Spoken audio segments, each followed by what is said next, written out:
Bonjour à tous, voici une nouvelle vidéo de Two Guys for You Game. Je suis coach Yannick et voici... Christophe. Bon alors on l'a refait, donc je suis coach Yannick. Je suis Chris, aka Lemon Slicer. Et voici notre troisième vidéo consacrée au shoot.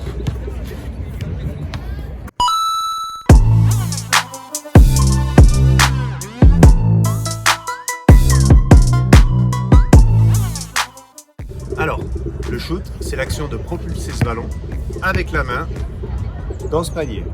Et vous allez voir, c'est tout sauf un geste naturel. Puisqu'il faut savoir qu'un ballon de taille 7, qui est la taille universelle, comme celui-ci, pèse entre 560 et 620 grammes pour un diamètre de 24 cm. On a un panier qui est situé à 3,05 m et qui lui a un diamètre de 42 cm. Vous imaginez un petit peu la difficulté. C'est comme envoyer un paquet de pain de mie de la taille d'une poêle dans un trou situé à un étage et demi. Mais rassurez-vous, c'est pour ça qu'on est là. On va vous décortiquer le geste du shoot et vous allez devenir le meilleur shooter de votre équipe. Game! Donc pour expliquer le geste du shoot, on va avoir besoin d'un cobaye. Salut Cédric. Salut Yannick. Donc ceux qui ont vu la vidéo sur le dribble le connaissent déjà. T'es prêt? À fond, c'est parti. Si on part des membres inférieurs, les pieds sont alignés avec les épaules. Les jambes sont légèrement fléchies, car ce sont elles qui, en se dépliant, vont amener la puissance dont je parlais précédemment. Le tronc est stable et toujours orienté vers la cible. Pour la partie haute du corps, au départ de l'action de tir, le ballon se trouve entre nos mains, niveau poitrine à peu près. Et le bras du tir, dans ce cas le bras droit, va s'élever et va former avec un coude un angle à 90 degrés. Attention, dans la mesure du possible, il faut garder un alignement pied, bassin et coude. À ce moment-là, le ballon se trouve dans la main forte. En fait, il repose dans la main avec un poignet ouvert à 90 degrés et nos doigts naturellement écartés afin d'empêcher que le ballon tombe à ce moment-là. Si on fait un arrêt sur image, on voit bien qu'un creux se crée dans le paume de la main. Cela peut se prendre comme un repère. Et la main faible, me direz-vous? Eh bien, elle va venir équilibrer le geste. On parle en anglais de balance hand. Mais elle ne va à aucun moment pousser la balle. D'ailleurs, on peut très bien s'en passer pour shooter. Sur la position des mains avant le shoot, la main forte va se trouver derrière le ballon pour le propulser et la main faible en couverture sur le côté.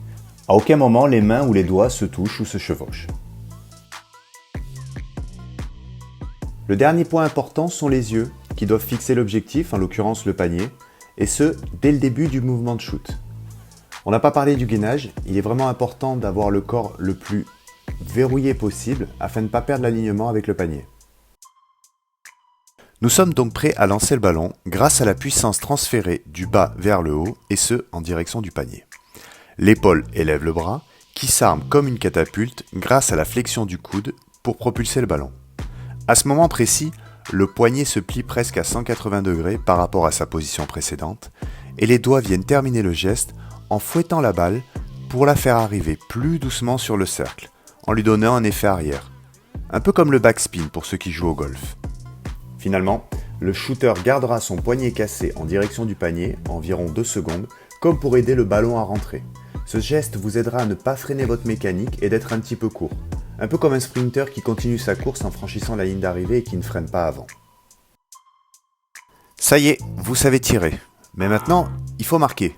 Et c'est là où la trajectoire du tir est importante. En effet, un geste bien exécuté avec une trajectoire plate n'aura aucune chance d'aller dans le panier. Il faudra donc une trajectoire avec un angle entre 50 et 55 degrés à peu près, de manière à ce que le ballon s'élève à plus d'1,50 m au niveau du cercle, qui est à 3,05 m je vous rappelle, pour rentrer dans le panier pendant sa phase descendante. Cela donnera l'impression aux débutants de viser un point fixé un peu plus haut que le panier, et plus avancé par rapport à celui-ci. Allez, c'est fini avec les maths, passons à la pratique. Alors nous allons commencer avec le premier exercice. On va vraiment travailler le geste du shooter. Alors, vas-y Christophe, mets-toi en position de shoot. L'idée est de bien faire tourner la balle en arrière et de la récupérer. Ceci va nous faire travailler le fouetté du poignet et l'alignement épaule, bras, poignet. On va faire une dizaine de fois. Voici un exercice d'échauffement que je conseille à tout le monde, quel que soit le niveau. Il va vous permettre de travailler différentes distances tout en continuant son échauffement. Placez-vous devant le panier, presque dessous, et faites un tir. Si vous marquez, vous reculez d'un pas. Et ainsi de suite, jusqu'à arriver presque à la ligne de 3 points. À chaque raté, vous revenez un pas en avant. C'est un exercice d'échauffement. Faites-le 2-3 minutes de face, puis à 45 degrés sur les côtés. Maintenant que la machine est un peu chauffée, on va augmenter le rythme avec des shoots en déplacement. Vous placerez des plots où vous utiliserez les lignes pour délimiter 3 zones de shoot à l'intérieur de la zone des 3 points. On monte en intensité car votre but maintenant est de marquer 3 fois de ces 3 zones et ce en moins d'1 minute. L'exercice est à répéter 3 ou 4 fois et vous devez à chaque fois essayer de battre votre temps.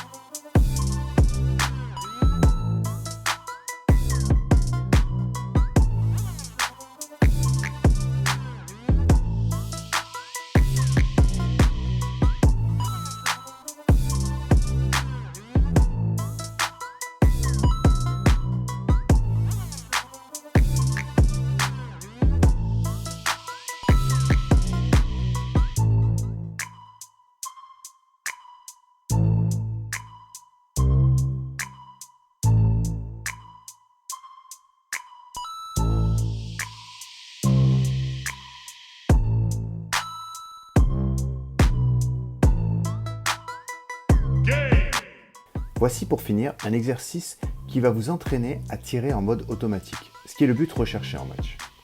Et pour ce faire, on va perturber vos repères en commençant dos au panier. Il suffit de se déplacer dos au cercle et toutes les 5 secondes, vous vous retournez et vous enchaînez un shoot. Si vous êtes seul, vous pouvez dribbler latéralement et vous retourner également toutes les 5 secondes. En faisant ainsi, vous allez entraîner votre cerveau à calculer beaucoup plus vite la distance, la puissance et la précision nécessaires pour un shoot réussi. À faire sur des séries d'1 minute à répéter 5 fois. Pendant la phase d'apprentissage du shoot, vous vous rendrez très vite compte qu'en fait, vous pouvez vous en prendre qu'à vous-même en cas d'échec. Il est vraiment primordial de se mentaliser sur le geste du shoot. Il est primordial de toujours avoir l'intention de marquer quand on tire. Ça paraît logique, mais vous vous rendrez vite compte que vous ne le faites pas naturellement pour chaque tir. Même en jouant en toute relâche avec des amis ou tout seul, vous devez penser à voir le ballon franchir le cercle et le filet. Le second conseil est que vous ne devez jamais réfléchir ou penser au tir que vous venez de rater, mais plutôt au prochain tir que vous allez marquer. Ce qui fait que même si vous ratez 4 tirs d'affilée, vous devez être sûr que le 5e va rentrer. C'est la force des grands shooters, ne jamais douter. Mais il y a presque autant de shoots différents qu'il existe de joueurs. Le jump shoot, le shoot à la cuillère, le shoot derrière la tête, le skyhook, le fadeaway, le step back, le spécial lemon slicer et bien d'autres encore. Et voilà, la vidéo sur le shoot est terminée. Nous nous sommes attardés volontairement sur toute la mécanique du shoot.